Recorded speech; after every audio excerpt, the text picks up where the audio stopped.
नमस्ते मित्रों, व्रत पूजा त्यौहार चैनल में आपका बहुत बहुत स्वागत है। आज मैं आपको वैकुंठ चतुर्दशी की कथा, अग्नि पुराण के अनुसार व्रत की विधि, चतुर्दशी व्रत कैसे करना चाहिए और चतुर्दशी व्रत के कौन से देवता हैं और 12 महीनों की अलग अलग चतुर्दशियों के किस किस नाम से जानते हैं, पूजा विधान क्या है, उद्यापन विधि सहित अग्नि पुराण के अनुसार जानकारी देने की कोशिश करूंगी। साथ ही एक छोटी सी कथा भी सुनाऊंगी।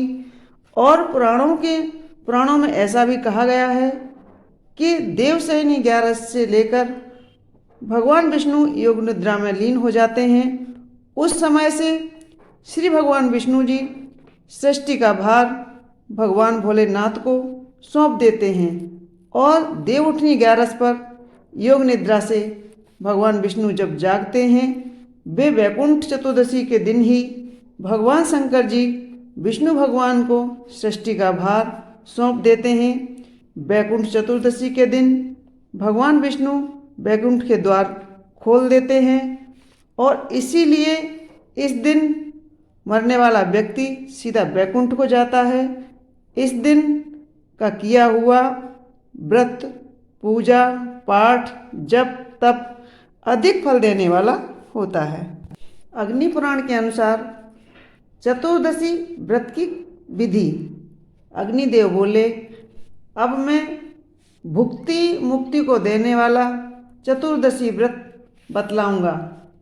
कार्तिक की चतुर्दशी में निराहार रहकर शिव जी की पूजा करनी चाहिए।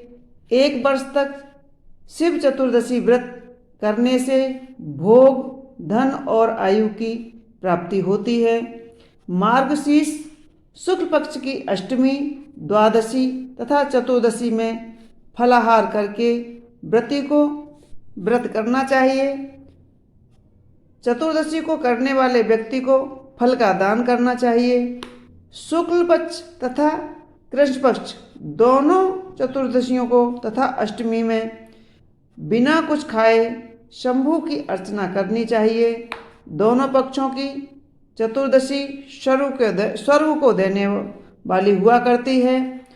कृष्ण पक्ष की अष्टमी तथा चतुर्दशी में रात्रि में व्रत रखने से इस लोक में भोग तथा परलोक में शुभ गति की प्राप्ति होती है। कार्तिक कृष्ण पक्ष की चतुर्दशी में स्नान पर ध्वजाकार स्तंभों में महेंद्र की आराधना करने से सुख प्राप्त होता है। भाद्रपद शुक्ल पक्ष की चतुर्दशी में अनंत भगवान की पूजा करनी चाहिए। उस दिन कुश की अनंत प्रतिमा बनाकर उसे कलश पर स्थापित करके पूजा करनी चाहिए। पिसे हुए चावलों का पुआ बनाकर नैवेद्य चढ़ाना चाहिए। तत्पश्चात नैवेद्य का आधा भाग ब्राह्मणों को देकर आधा भाग स्वयं ग्रहण करना चाहिए। अंत में पूजा तथा उनकी कथा नंदी तट पर करनी चाहिए। तदंतर इस मंत्र से अनंत देव की पूजा करनी चाहिए। अभिमंत्रित किया हुआ अनंत का डोरा भुजा या कंठ में बांधना चाहिए। इस प्रकार अनंत व्रत करने वाला व्यक्ति सुखी होता है। वर्ष भर में कितनी चतुर्दशियां होती हैं, यह भी जानना चाहिए। नंबर 1 वैकुंठ चतुर्दशी कार्तिक शुक्ल पक्ष में आती है। नंबर 2 अगहन शुक्ल पक्ष चतुर्दशी। नंबर 3 पूष शुक्ल पक्ष चतुर्दशी। नंबर 4 माघ शुक्ल पक्ष चतुर्दशी। नंबर 5 फागुन कृष्ण पक्ष चतुर्दशी। नंबर 6 फागुन शुक्ल पक्ष चतुर्दशी। नंबर 7 चैत्र कृष्ण पक्ष चतुर्दशी। नंबर 8 चैत्र शुक्ल पक्ष चतुर्दशी। नंबर 9 वैशाख कृष्ण पक्ष चतुर्दशी। नंबर 10 वैशाख शुक्ल पक्ष चतुर्दशी। नंबर 11 जेठ शुक्ल पक्ष चतुर्दशी। नंबर 12 आषाढ़ शुक्ल पक्ष चतुर्दशी। नंबर 13 श्रावण शुक्ल पक्ष चतुर्दशी। नंबर 14 भाद्रपद शुक्ल पक्ष चतुर्दशी। नंबर 15 अश्विन कृष्ण पक्ष चतुर्दशी। नंबर 16 अश्विन शुक्ल पक्ष चतुर्दशी। नंबर 17 कार्तिक कृष्ण पक्ष चतुर्दशी। नंबर 18 कार्तिक शुक्ल पक्ष चतुर्दशी। यह थी वर्ष भर की 18 चतुर्दशियों के क्रम। आगे हम आपको उद्यापन विधि बताएंगे। अब सुनते हैं छोटी सी कथा। एक बार नारद जी मृत्युलोक घूमकर बैकुंठ पहुँचे। भगवान विष्णु ने आने का कारण पूछा। नारद जी ने कहा, भगवान आपने अपना नाम तो कृपा निधान रख लिया है, किंतु इससे तो केवल आपके प्रिय भक्त ही तर पाते हैं, सामान्य नर नहीं।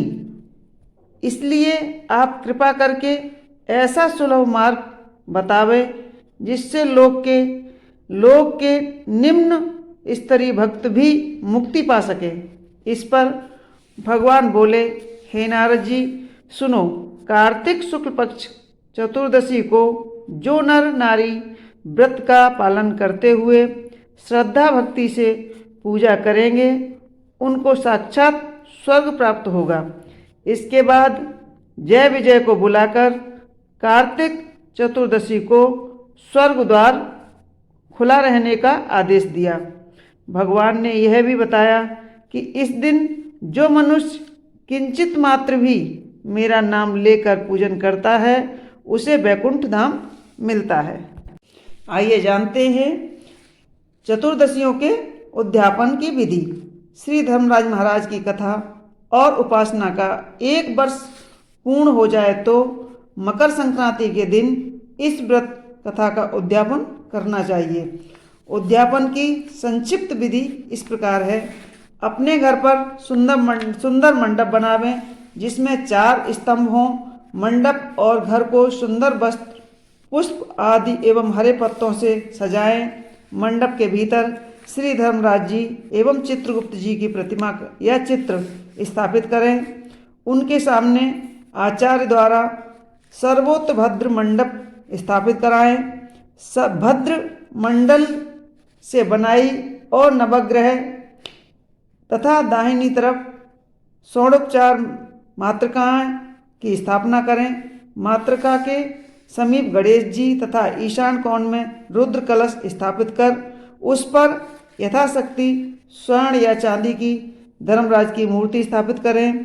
तदंतर सभी देवताओं का पूजन करें और प्रधान देव के रूप में श्री धर्मराज जी की पूजन करें। विनम्र भाव से श्रद्धा युक्त होकर षोडोपचार से पूजन कराएं। आचार्य द्वारा गणेश गौरी नवग्रह के निमित्त हवन और ग्रह शांति कराने श्री धर्मराज के निमित्त आहुति निम्नलिखित मंत्रों से देना चाहिए। ओम यमाय नमः स्वाहा, ओम धर्मराजाय नमः स्वाहा, ओम मृत्वे नमः स्वाहा, ओम अनंतकाय नमः स्वाहा, ओम वैश्वाताय नमः स्वाहा, ओम कालाय नमः स्वाहा, ओम सर्वभूतच्छाय नमः स्वाहा, ओम ओदुम्बराय नमः स्वाहा, ओम ददनाय नमः स्वाहा, ओम नीलाय नमः स्वाहा, ओम परमेष्ठते नमः स्वाहा, ओम ब्रकोदराय नमः स्वाहा, ओम चित्राय नमः स्वाहा, ओम चित्रगुप्ताय नमः स्वाहा। इन मंत्र आहुतियों की 5, 7 या 14 आवृत्ति करें। खीर या मावे से लक्ष्मी जी को होम करें। 5 लोकपाल और 10 दिक्पालों की पूजा करें। पूर्ण आहुति करें। हवन के बाद ब्राह्मण सहित 14 दंपत्ति यानी पति पत्नी को भोजन करावें एवं 14 बर्तन लाकर प्रत्येक दंपत्ति को 1-1 पात्र अर्पण करें एवं दक्षिणा देकर विदा करें। आचार्य को धर्मराज की स्वर्ण या चांदी की प्रतिमा या गौ, अन्न, वस्त्र आदि देकर अभिवादन करें। तत्पश्चात उपवास खोलें या एक समय भोजन करें। करते हुए अपने बंधु बांधवों को सहित भोजन करावें। इस कार्य के एक दिन पहले रात्रि को अर्थात मकर संक्रांति से एक दिन पूर्व श्री धर्मराज की कथा, कीर्तन एवं रात्रि जागरण का भी विधान कहा गया है। जो मनुष्य इस प्रकार व्रत कथा का उद्यापन करते हैं उसे कथा की पूर्ण फल की प्राप्ति होती है और भगवान धर्मराज उस प्राणी पर प्रसन्न होकर सदैव उसकी रक्षा करते हैं। वह मनुष्य धर्मराज की कृपा से दीर्घ आयु प्राप्त करता है। इस लोक में वह सुख से पुत्र पौत्रों सहित जीवन यापन करके और समस्त पापों से मुक्त होकर नरक की यातनाओं से बचकर वैकुंठ लोक को जाता है। मित्रों, यह थी वैकुंठ चतुर्दशी की छोटी सी कथा। आपको हमारी कथा कैसी लगती हैं आप हमें कमेंट्स बॉक्स में ज़रूर लिखें और हमारे वीडियो को लाइक करें, शेयर करें और सब्सक्राइब अवश्य करें। धन्यवाद। बोलो विष्णु भगवान की जय।